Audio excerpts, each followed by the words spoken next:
नमस्कार, मैं हूं आपके साथ में श्वेता गर्ग और आप देख रहे हैं एबी स्टार और वक्त हो चला है देश दुनिया की तमाम बड़ी खबरों का। महाराष्ट्र विधानसभा चुनाव में अब कुछ ही दिन शेष बचे हैं, जिसे लेकर एमवीए और महायुति में सीट शेयरिंग के बाद अब चुनावी वादे भी जारी होने लगे हैं। इस क्रम में बुधवार को एमवीए ने अपनी 5 गारंटी जारी कर दी है, जिनमें महिलाओं को प्रति माह वित्तीय सहायता, किसानों का लोन माफ करना, वहीं बेरोजगारों को आर्थिक सहायता, परिवारों के लिए स्वास्थ्य बीमा आदि शामिल है। बता दें कि महाविकास आघाड़ी में शामिल दल कांग्रेस, उद्धव की शिवसेना, शरद पवार की एनसीपी के नेताओं ने महाराष्ट्र स्वाभिमान सभा का आयोजन किया। इसमें गठबंधन में शामिल सभी दलों के बड़े नेता शामिल हुए, जहां राहुल गांधी ने मंच से खुलकर बीजेपी और शिंदे सरकार पर निशाना साधा। एमवीए के नेताओं ने इस दौरान चुनाव के लिए अपना संकल्प पत्र जारी किया है, जिसमें महालक्ष्मी योजना के तहत महिलाओं को 3,000 रुपए प्रति माह की वित्तीय सहायता मिलेगी और पूरे महाराष्ट्र में सरकारी बसों में मुफ्त परिवहन की सुविधा भी मिलेगी। कृषि समृद्धि के तहत पूरे महाराष्ट्र में सभी किसानों के 3 लाख रुपए तक के कृषि ऋण माफ किए जाएंगे। इसके अलावा लगातार अपने ऋण चुकाने वाले किसानों को 50,000 रुपए का प्रोत्साहन भुगतान भी प्रदान किया जाएगा, जबकि युकन्ना योजना के तहत महाराष्ट्र के हर बेरोजगार युवक को 4,000 रुपए की मासिक सहायता प्रदान की जाएगी। साथ ही कुटुंब रक्षण योजना के तहत महाराष्ट्र के सभी परिवारों को 25 लाख रुपए का किफायती स्वास्थ्य बीमा प्रदान किया जाएगा। सरकारी अस्पतालों में आवश्यक दवाएं मुफ्त प्रदान की जाएंगी, जबकि महाराष्ट्र में सामाजिक आर्थिक जाति जनगणना आयोजित की जाएगी। जाति जनगणना के बाद जिसमें आरक्षण पर 50% की सीमा को हटाने की बात कही गई है।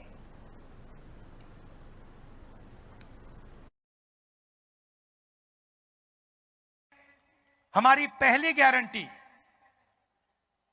महाराष्ट्र की महिलाओं के लिए बैंक अकाउंट में सीधा 3,000 रुपए हर महीने और फ्री बस ट्रैवल पूरे महाराष्ट्र में। जो बाकी गारंटीज हैं उनके बारे में शरद पवार जी, उद्धव ठाकरे जी और खारगे जी आपको बताएंगे। जो आज 5 गारंटी हमारे नेताओं ने दिए हैं, बड़ा सोच समझकर उन्होंने रखा है। बहुत गहन अभ्यास करके ये जो 5 उन्होंने गारंटीज दिए हैं, वो आप सबके भलाई के लिए और महाराष्ट्र के भलाई के लिए दिए हैं। जैसा कि राहुल जी ने कहा, महालक्ष्मी, जिसको महिला को हर महीना 3,000 रुपए देने की उन्होंने घोषणा की और ये गठबंधन सरकार का कहना है और ये दे के रहेंगे हम। ऐसा ही हम कर्नाटक में दिए हैं, तेलंगाना में दिए हैं, दूसरे जगह जहां पर हमारी सरकारें हैं वहां पर हम देते आ रहे हैं। लेकिन कभी कभी मोदी जी हमारा मजाक उड़ाते हैं। देखे नहीं, कांग्रेस वाले हमेशा ये गारंटी देते हैं लेकिन वो निभाते नहीं। मोदी साहब, आप तो इतने गारंटी दिए 10 साल में, एक तो गारंटी आपने निभाया। मैं आपसे पूछना चाहता हूं, अरे 15 लाख रुपए की गारंटी दी आप, काला धन लाकर मैं सबको दूंगा, दिए? अरे दिए क्या? नहीं दिए तो ये झूठ हो गया ना। दूसरा बोले कि 2 करोड़ नौकरियां मैं आप सबको युवाओं को दूंगा, दिया? इसीलिए गठबंधन की जो पार्टियां हैं, हर युवा को 4,000 रुपए हर महीना उनको नौकरी मिलने तक दे रही है। राजधानी के लोगों को आने वाले कई दिनों तक प्रदूषण से राहत मिलने की उम्मीद नहीं है। वहीं बीते कई दिनों से वायु गुणवत्ता सूचकांक यानी AQI बेहद खराब श्रेणी में बरकरार है। हवा की गति लगातार कम होती जा रही है, जो हवा में जहर घोलने का काम कर रही है। बुधवार को AQI 352 रहा, जो कि बेहद खराब श्रेणी में है। इसमें मंगलवार को मुकाबले 21 अंकों की कमी दर्ज की गई। सुबह आसमान में हल्की स्मॉग की चादर छाई नजर आई। वहीं प्रदूषण का स्तर बढ़ने से लोगों को आंखों में जलन व सांस लेने में तकलीफ महसूस हो रही है। इसके अलावा दृश्यता में भी गिरावट दर्ज की गई है। वहीं बुधवार को 6:30 बजे सफदरगंज में दृश्यता 800 मीटर दर्ज की गई। वहीं राजधानी में द्वारका NSIT सर्वाधिक प्रदूषित रहा, जहां पे AQI लगभग 450 दर्ज किया गया। 5 इलाकों की हवा गंभीर श्रेणी में रही। वहीं NCR में दिल्ली के बाद गुरुग्राम सर्वाधिक प्रदूषित रहा, जहां दिल्ली की हवा समग्र रूप से बेहद खराब श्रेणी में बनी रही। 5 नवंबर को दिल्ली में PM 2.5 की मात्रा में पराली जलाने से होने वाले प्रदूषण को रोजाना औसत योगदान लगभग 20.382% रहा। दिल्ली में जैसे ही प्रदूषित हवा 400 के पार दर्ज हुई जाएगी, वैसे ही ग्रैब का चौथा चरण भी लागू हो जाएगा। विशेषज्ञों का अनुमान है कि पहाड़ों से आने वाले ठंडी हवा से 15 नवंबर के बाद तापमान में अधिक गिरावट दर्ज की जा सकती है, जिससे रातों के साथ दिन में भी सर्द होंगी। हालांकि मौसम विभाग का पूर्वानुमान है कि बृहस्पतिवार को आसमान साफ रहेगा। सुबह व रात के समय स्मॉग के साथ हल्का कुहासा छाया रहेगा। ऐसे में अधिकतम तापमान 33 डिग्री सेल्सियस और न्यूनतम तापमान 17 डिग्री सेल्सियस दर्ज किया जा सकता है।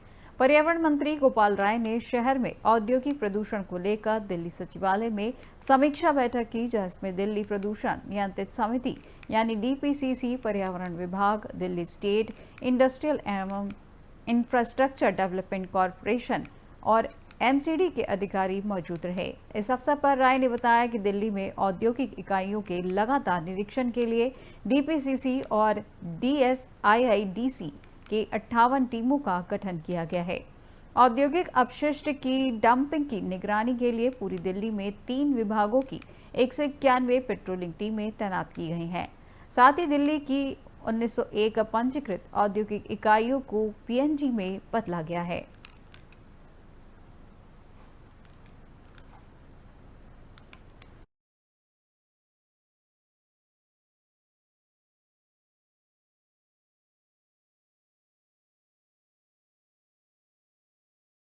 सात लोक गायिका शारदा सिन्हा का अंतिम संस्कार राजकीय सम्मान के साथ आज पटना में किया जाएगा। जिलाधिकारी चंद्रशेखर ने बताया कि पार्थिव शरीर बुधवार को विमान से लाया गया, जहां अंतिम संस्कार सुबह 9 बजे होगा।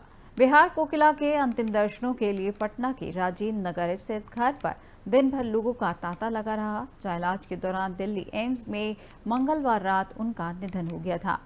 आपको बता दें कि शारदा सिन्हा का पार्थिव शरीर अंतिम श्रद्धांजलि के लिए पटना में उनके राजेंद्र नगर स्थित घर पर रखा गया है, जहां दिल्ली के अखिल भारतीय आयुर्विज्ञान संस्थान यानी एम्स में इलाज के दौरान मंगलवार की रात 9:20 पर शारदा सिन्हा का 72 वर्ष में निधन हुआ था।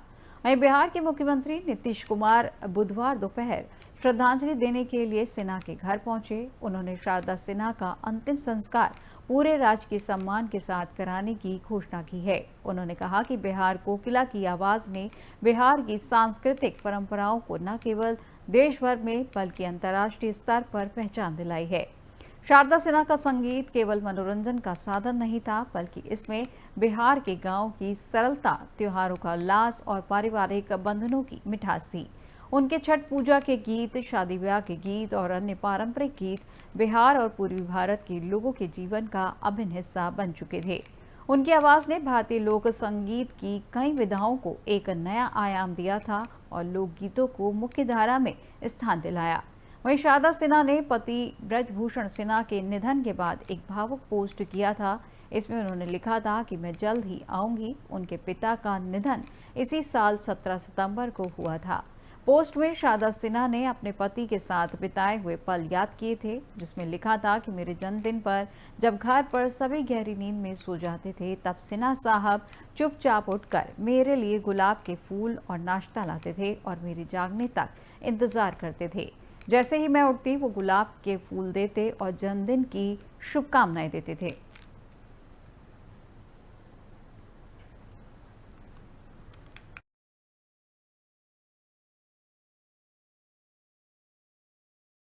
प्रधानमंत्री मोदी की अध्यक्षता में केंद्रीय मंत्रिमंडल ने पीएम विद्या लक्ष्मी योजना को मंजूरी दे दी है, जिसका उद्देश्य मध्यम वर्गीय छात्रों के लिए उच्च शिक्षा प्राप्त करने के वित्तीय बाधाओं को दूर करना है। इससे पहले के तहत उच्च शिक्षा संस्थानों में दाखिला लेने वाले छात्रों को बिना गारंटर यानी कोलैटरल के ऋण प्राप्त हो सकेगा। कैबिनेट बैठक के बाद केंद्रीय सूचना मंत्री अश्विनी वैष्णव ने यह घोषणा की। पीएम विद्या लक्ष्मी योजना के तहत हर साल लगभग 1 लाख छात्र अपनी पढ़ाई के लिए शिक्षा ऋण प्राप्त कर सकेंगे। जिन छात्रों के परिवार की सालाना आय 8 लाख रुपए तक है, उन्हें 10 लाख रुपए तक के ऋण पर 3% की ब्याज सब्सिडी मिलेगी। इसके अलावा जिन छात्रों के परिवार की सालाना आय 4.5 लाख रुपए तक है, उन्हें पहले की तरह ब्याज रहित अनुदान मिलता रहेगा। सरकार ने यह सुनिश्चित करने की प्रतिबद्धता जताई है कि कोई भी योग्य छात्र पैसे की समस्याओं के कारण शिक्षा से वंचित न रहे। प्रक्रिया को आसान बनाने के लिए ऋण आवेदन, स्वीकृति और वितरण पीएम विद्या लक्ष्मी पोर्टल के माध्यम से किया जाएगा। प्रत्येक वर्ष उच्च शिक्षा विभाग इस योजना के तहत पात्र उच्च गुणवत्ता वाले संस्थानों की सूची तैयार करेगा। इस सूची में राष्ट्रीय संस्थागत रैंकिंग फ्रेमवर्क की विभिन्न श्रेणियों में शीर्ष 100 संस्थान और राज्य और केंद्र शासित प्रदेश सरकारों के शीर्ष 200 संस्थान शामिल होंगे। इसके अलावा इसमें हायर एजुकेशन के लिए 7.5 लाख रुपए तक का लोन पर भारत सरकार 75% क्रेडिट गारंटी देगी, जिससे ऋणदाताओं के लिए सुरक्षा बढ़ेगी और छात्रों को उनकी शिक्षा के लिए वित्तीय सहायता प्राप्त करना आसान होगा।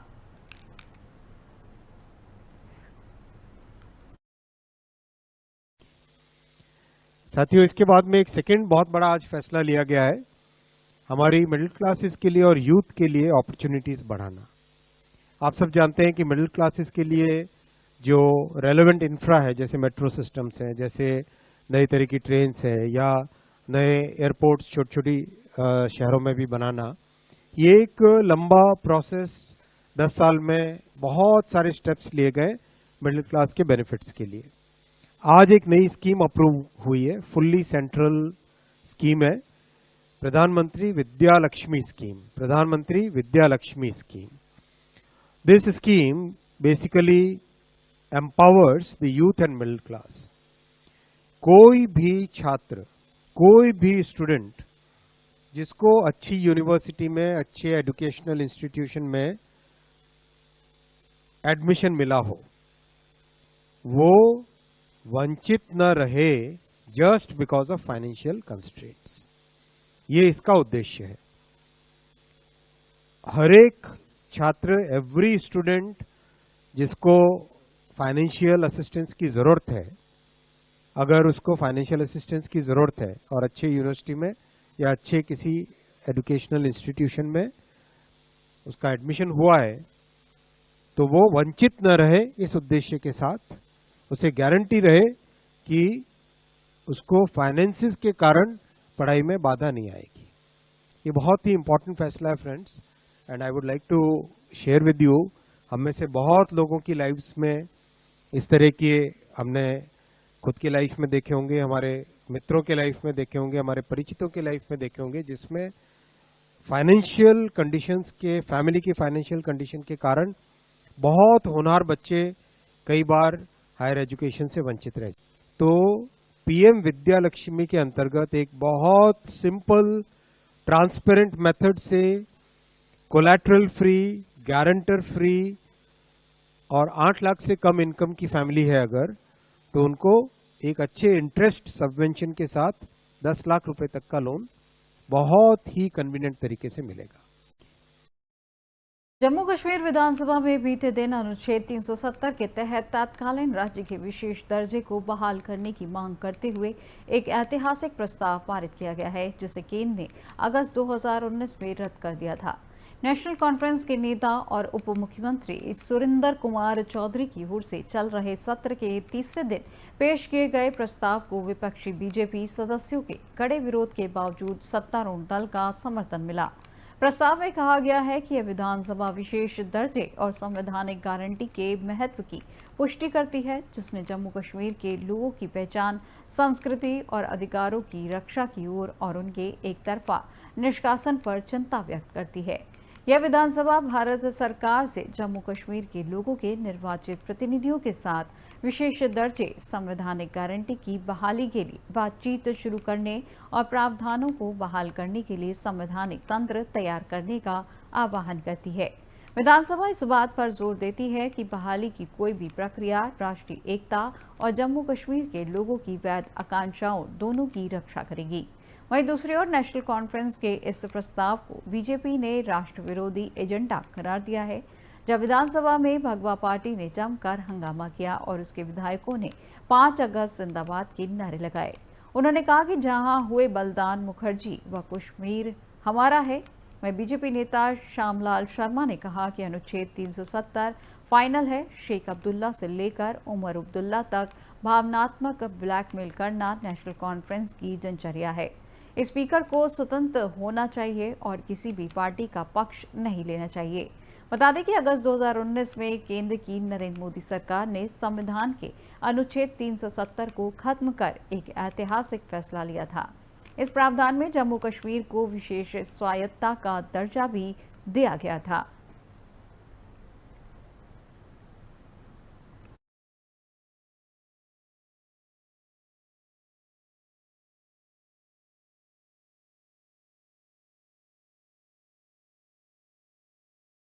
देश दुनिया की तमाम बड़ी खबरों में फिलहाल बस इतना ही और अधिक जानकारी के लिए देखते रहिए AB स्टार। नमस्कार।